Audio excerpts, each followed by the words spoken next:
Bird brains are tiny. The common pigeon's is about the size of a peanut. But having smaller noggins doesn't mean birds are unintelligent. One way scientists estimate brain power is through the number of neurons present. Some birds have upwards of 1 to 2 billion, similar to monkeys. The intelligence of birds, from New Zealand parrots that understand probability to ravens that can plan for the future, isn't a surprise to researchers who have long seen their capabilities. Early models proposed that only a small region of bird brains was responsible for complex behaviors, but this has been revised in recent years.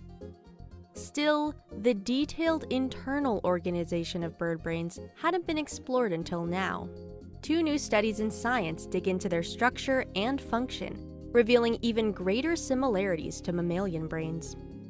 Researchers shine different angles of light into extremely thin slices of the pallium, the area of the bird brain with a similar function to the neocortex of mammals. This allowed them to see a 3D view of the fibers that connect neurons. The fibers of owls and pigeons were organized much like those of mammals. Parallel fibers along the pallium were crosscut by perpendicular fibers between layers, forming columns of connection. These microcircuits could explain how birds are capable of complex behaviors, like newly discovered conscious experiences.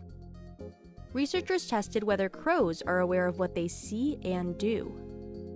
First, they trained 2 crows to indicate whether they saw a faint light, a dark gray dot on a black background. After they flashed the dot and showed the rule for that round, which varied to prevent the birds from preparing their responses, they asked the crows to report what they saw. Because the dot was hard to make out from the background, the crows sometimes failed to report accurately. Instead, they had to decide whether they perceived a dot or not.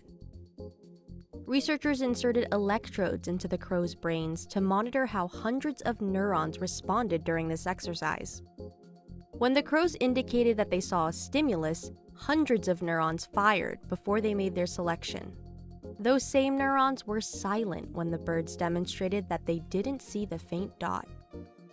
This response shows that the activity of birds represents more than what they see, adding them to the animals capable of conscious thought.